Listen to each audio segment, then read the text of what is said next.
Now, this tutorial is taken right from my Channels online training course, which you can check out at photoshoptraining.com. And what it is basically creating some simple masking using channels. So what we have here is a picture of this young lady against a white background. And we've got some detailed hair that's going on in the white area right in here. Now, of course, masking this or even generating a selection of this would be very difficult using normal selection methods. But in this case, we're going to use channels to make it much more easier.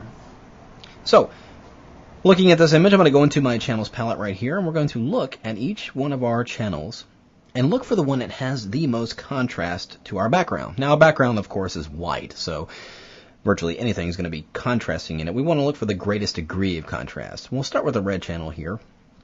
And not so much contrast. You can see that the arm there tends to blend in a little bit here, and we're not getting much difference between that and the background. Let's try the green channel. A little bit better. We're starting to define the arm there a little bit. We can see the edges, and it's getting a little bit more detail into this area here. Well, let's try the blue channel. And the blue and the green are a little bit different. Blue's a tad darker and might give us a little bit better stuff to work with. So we're going to go with the blue channel. I want to go ahead and grab that blue channel, drag it down to the new channel icon here and duplicate it. And we see we get a blue copy.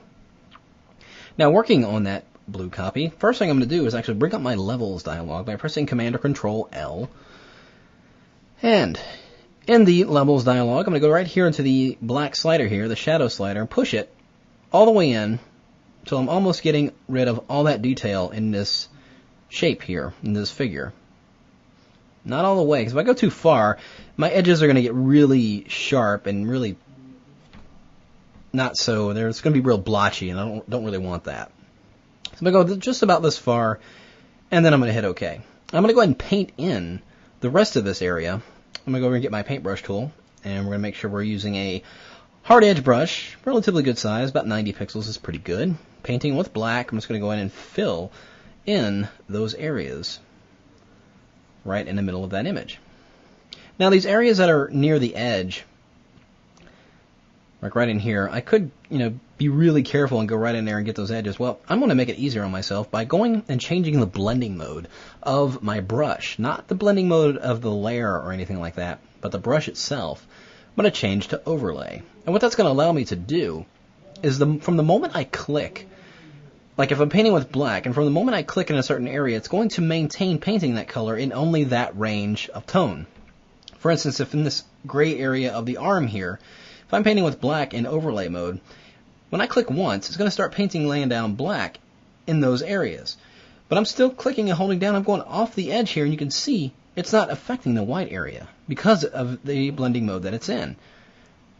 As you can see, it is affecting everything in that range of color. And if I release it and click again, it's as if it's sampling another range of gray, and it's going to go ahead and fill that area in.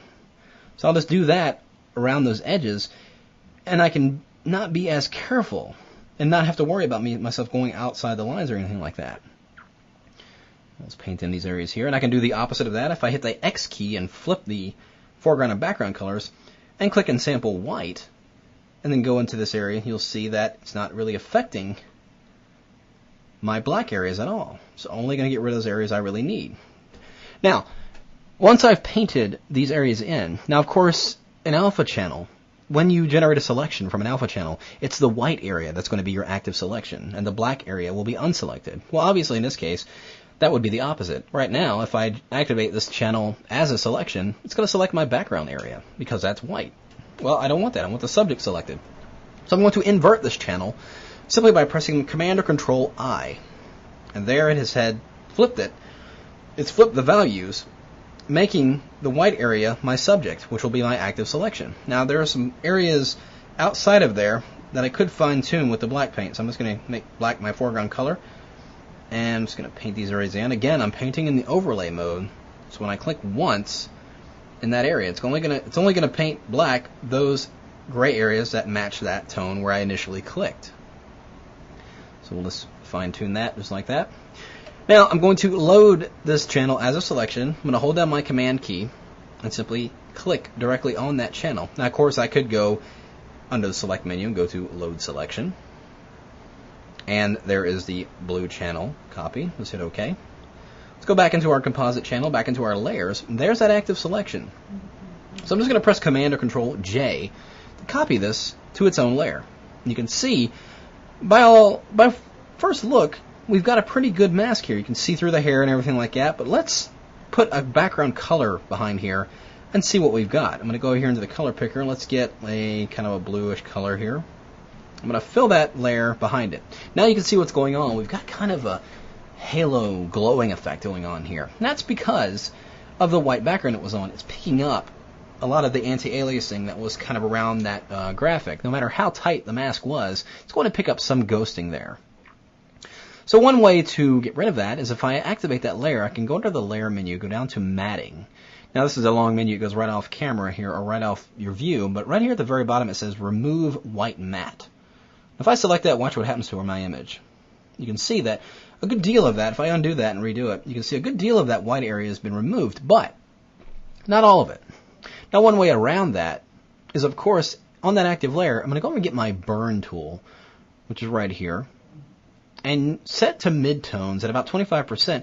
I'm just going to paint in along that edge, just to kind of darken up those hairs a little bit. Just so it's not so, just kind of alleviate that glowing that's going on in there. Just like that.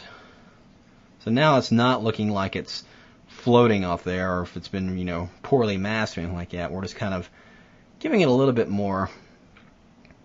Now, of course, one more thing I can do, you can see there's a white halo going around the edge here. Now I can reduce that greatly if I go under the layer menu again, go down to matting, and this time select the fringe. And usually I'll put maybe about 10 pixels and see what that does. And you can see it's gotten rid quite a bit. If I undo that and redo it, it's gotten rid of a lot of that fringe right in there. So there's a couple ways of really getting a good masking on an image with some complex hair issues like this. And of course I can open up another image and now drag this subject into a new image. Let's scale it properly so it'll fit right in there. But because we used a channel to generate the mask, we're getting a seamless blend with that background. You can see if I move it around, we're seeing that cityscape right behind that hair and everything like that. And that was all done using channels inside Photoshop.